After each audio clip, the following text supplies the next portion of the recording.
at JPS Port Melbourne. This is going to be the first of my video log series where I'm going to give you a bit of an insight into my training, my programming, my nutrition, business, coaching, and really everything that I love to do on a daily basis. So I really hope you guys find some value in these video logs. I'll try to make them as informative and as educational as I can. And if you want me to talk about anything in particular, just feel free to comment and I'll be more than happy to discuss those things. So, deadlifts on the cards today and some lower body training. Let's get into it. We are here, JPS Port Melbourne, but first, coffee. And now we lift.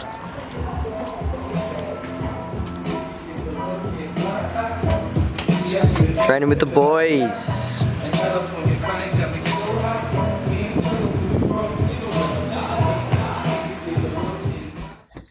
Welcome to the first official JPS video log. My name is Jacob Skepis and I'm the director and head coach at JPS Health and Fitness. Today we have a deadlift session with some lower body accessory work, and I wanted to run you through my training and give you an insight as to how I train and what I do and what I think about when I'm lifting, as well as discuss some pretty important concepts and ideas related to strength and hypertrophy. So to kick this off, you'll see that I'm beginning my session with a warm-up drill, and I spend a little bit of time on a spiky ball to release my posterior TFL. I don't find foam rollers or treadmills beneficial for a warm-up because they're not specific enough and they aren't dynamic. That's why I prefer glute bridges, abdominal braces, and other dynamic mobility drills that you'll see me perform in a minute as my pre-exercise warm-up. I find that this helps me better prepare for the session and ensure that I have the necessary mobility in the joints that I need to have mobility in to get into the positions I need for my session. You'll see now I'm getting into some yoga poses. I find these really beneficial for my lower back and hips. I've previously sustained a lower back injury and I just find this helps eliminate any stiffness that I do have. So today, one of the things I wanted to talk about was the difference between training for strength and training for bodybuilding. Now, you'll notice I have my good friends Michael Kamara and Frank Bessem training with me, both of which are physique athletes, and I have obviously competed in both powerlifting and bodybuilding before. But I wanted to talk about the difference between training for powerlifting or strength and physique improvement and muscle hypertrophy. So as I finish the pre-warm-up drills, I then get into some barbell RDLs. Now I find these great before deadlifting as they really get my hips moving as I need them to, specifically for the deadlift. And as my football coaches told me when I was younger, train fast to be fast, and if you train slow, you'll be slow. So you'll notice that these drills are performed with a bit of speed to help prime the central nervous system for the lifts ahead. First up on the cards was my top set. I obviously warmed up prior to this, but I thought I'd save you guys the boredom of watching all my warm-up sets and get straight into 205 kilos for 5 reps. I was pretty pleased with these. Objectively, they moved quite well, and by that I mean the bar moved with some decent velocity. There wasn't any grinding. However, subjectively, they didn't feel as good as what they should have, and I attribute this to some pretty long working hours and stress at the moment. But back to our conversation about strength and bodybuilding. So let's first define strength. Strength is essentially your ability to express force through a specific movement. And force is mass, so the weight on the bar, times acceleration, how fast you can move it. And we can use the deadlift today as an example of that. So how strong you are will be determined by how much force you can express on the bar and how much weight you can move at what velocity. So one of the things that I think many people mistake, and an issue that they make when they're trying to train for strength, is not understanding the relationship between acquiring the skill of a movement and perfecting that skill and technique versus the importance of having intensity and load for building strength. So let's discuss these two concepts briefly. To express a maximal amount of force, there must be good technique in any movement that you're trying to be strong with. And the deadlift is an example of this. The better your skill is at deadlift, the better you are at deadlifting, and the more skilled you are, the greater the amount of high threshold motor units you are able to recruit, which will increase the amount of muscle fiber you can then use to move the weight.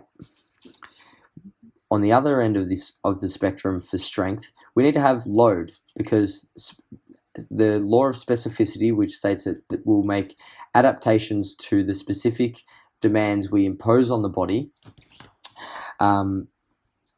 dictates that if we don't have sufficient load, we will not get stronger, because there is high correlation between intensity on the bar and improvements in strength. The problem that a lot of people make is they train too heavy with poor technique and obviously neglect the importance of skill acquisition. Conversely, some people train for strength and simply focus too much on technique without lifting heavy enough to stimulate adaptations that are going to give them beneficial improvements in their strength. And one of the ways that we can measure this and ensure that we are gaining strength is by having performance markers in place. So like you'll notice today, I've done my top set of 205 for 5 reps. That's my performance marker. So over the course of the next 5 weeks, I'm going to increase the load on the bar, aiming to hit 5 reps to see where my 5 rep max lies. Then I perform my technique work at a submaximal weight, typically around 85 to 90% of my top set rather. And this is how I combine the best of both worlds. So I have enough of practice of the deadlift, but I still have some heavy work whereby I can stimulate a positive response and adaptation favorable to strength improvements. When we compare this to training for bodybuilding has a much greater emphasis on training volume. Now, the reason for this is muscle hypertrophy is closely related to volume and increases in volume over time. Simply put, the more volume that you can perform as well as recover from equates to greater size in muscle cross-sectional area. And this is where the intricate blend between intensity and volume comes into play for those looking to improve their muscle mass. A common problem people make when trying to get bigger is that they will lift too heavy. Now, this significantly impacts how much volume you can perform, because the heavier you lift, the greater disruption to homeostasis. Now, what that means is you'll cause more fatigue systemically to the neural system, to the joints, and so forth. Over time, this can impact how much volume you can perform because you will be under-recovered. Therefore, when we're training for muscle growth, we need to make sure that we have a good balance of heavy loads with an emphasis on getting reps and sets into your session without causing too much fatigue. And another important consideration is exercise selection. So you'll notice that in this strength block, I'm performing a lot of compound movements. And my accessory for the deadlift today is the high bar pause squat. Now, this is where performance becomes extremely important, because your accessories should be directly related to what you're trying to improve.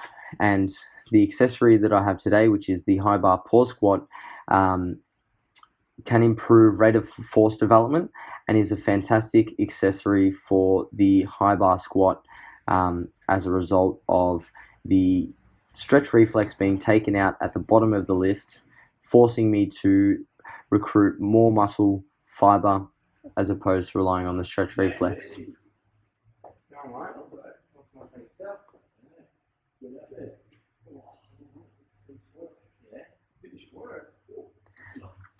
My working sets of 140 kilos. As you can see on my program, I have 3x5. And there it is, death. And you can see there that I increase the weight from week to week, keeping the reps and sets constant. And that is something that you need to do if you're looking to improve strength. Because remember how we spoke about intensity being the primary driver of strength adaptations. If we increase volume as we increase intensity, we are at much greater risk and likelihood of overreaching. And that simply means overtraining and being in an under-recovered, fatigued state, which will impact your performance, which is counterintuitive to our goal of getting stronger. So these were feeling pretty good today. And being the bodybuilder that I am, I thought it wouldn't be a deadlift session without a pose off with Frank and Mike. And Frank's looking quite lean at the moment as he gets ready for his physique show. And my dad bod's in full flight. But I am in a cutting phase at the moment, doing our 10 weeks lean, and I'm hopefully going to drop another 4 to 5 kilos to get under 80 at the end of the 10 weeks. So they are some important things that we need to understand when we're training for strength versus training for bodybuilding and hypertrophy.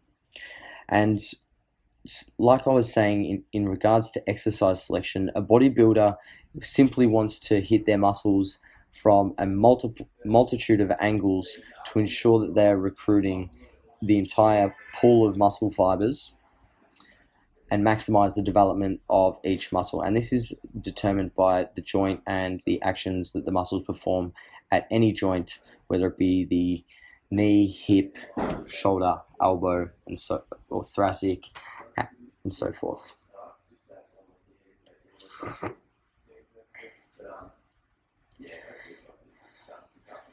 Now, I find high bar squats a great accessory for both the squat and the deadlift. And the goal here is to stay nice and tight at the bottom of the lift and then press straight up through the bar. And one of the things that I think about when I perform these is feeling my feet the entire time, squeezing my abs, and then squeezing my traps into the bar. So those three things are what I focus on when I do my high bar squats.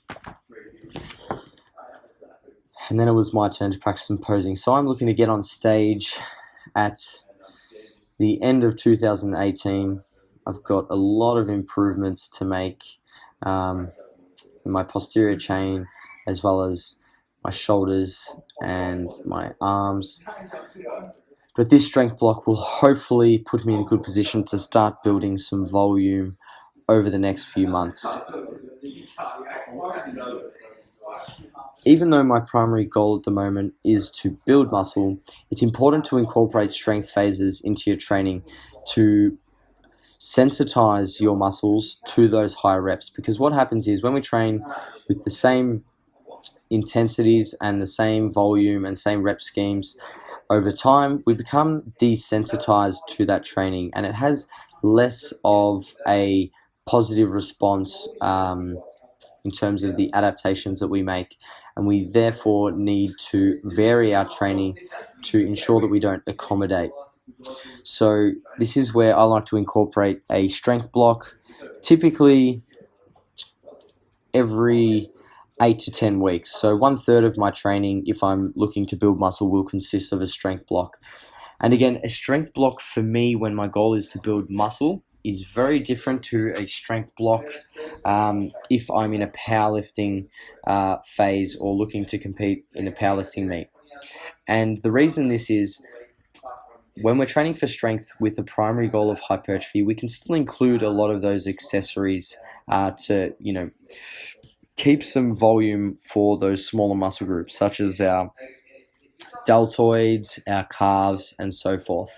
However, when we are training for strength for powerlifting and we have a specific performance goal in mind, any additional volume will simply impact your ability to recover, which can lead to decreases in performance. So when I'm training for a powerlifting meet, you typically won't see me perform too many leg curls like this, or bicep curls or side raises. The bulk of my training will be invested into the squat, bench, and deadlift, and the closest derivatives of those movements. And the reason for this is because this will have a direct adaptation to what I'm specifically trying to improve, which is my strength at those movements. However, at the moment, because my goal isn't to compete in a powerlifting meet, I can still train for strength whilst keeping those accessory movements in my program and have a little bit more flexibility in terms of my movement selection.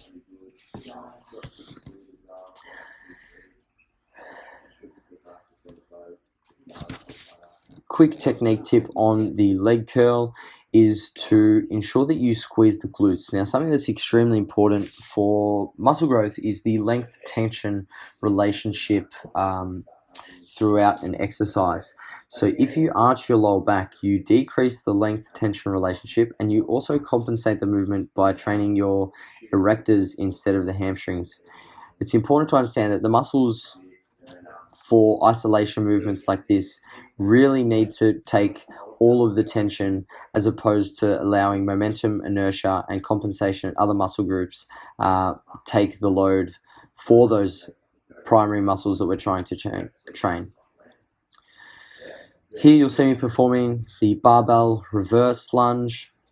I love this for the glutes, hamstrings, and quads. And you'll notice there that I'm performing keeping my left leg forward for the first set. I find training the weaker limb first allows me to ensure that I can perform the movement correctly and hit my target reps, as opposed to trying to train my weaker limb when it's fatigued. And you can see here, I'm trying to keep my steps relatively consistent and using that front leg to drive up and forward. Extremely important to have a neutral spine and focus on bringing the rib cage down when you perform this movement, because any excessive arching of the lower back can cause some lower back pain. And these, if you do them at the end of your workout, absolutely kill. And like I was saying before, training for muscle growth and bodybuilding, you can invest more time into these smaller muscle groups, because it's extremely important for how you look on stage. Whereas doing calf raises for strength and powerlifting, it may not be that beneficial in a strength block anyway.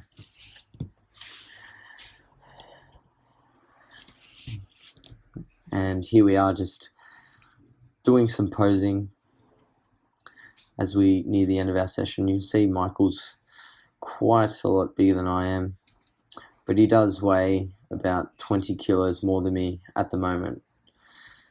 But I will catch him. And posing is one of the most important things for bodybuilders, just as it is to build your physique and nail your diet. If you don't practice your posing year round, you'll be severely disadvantaged when it comes to hitting the stage. And this is something that we've emphasized with Michael as he prepares to get his pro card later in the year.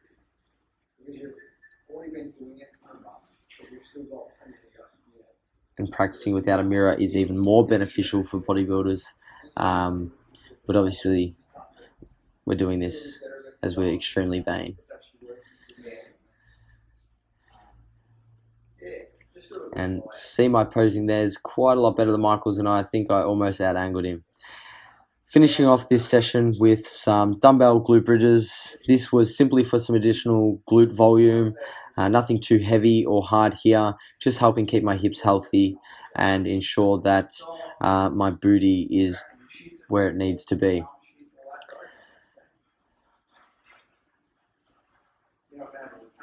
And I superset this with some bicep curls. Now, although this was a lower body session, I ran out of time in one of my previous sessions and didn't get a chance to finish my bicep curls. That doesn't mean that my session was a waste or that my biceps are going to shrink. I can simply shift this volume across to another session because it's our total weekly volume that matters, and as long as we look at the big picture as opposed to worrying about the small changes in our sessions, we'll get a much better result. So some more glute bridges. A nice angle for you here. And then some more curls. So guys, that was my training session today, and I'm sure you learnt a lot in terms of the differences between training for strength and hypertrophy, as well as why technique is so important regardless of your goal. If you have any questions, feel free to hit me up below, and on the next video and vlog that I do, I'll be taking you through how I coach the squat and improve my clients' technique. Thanks guys.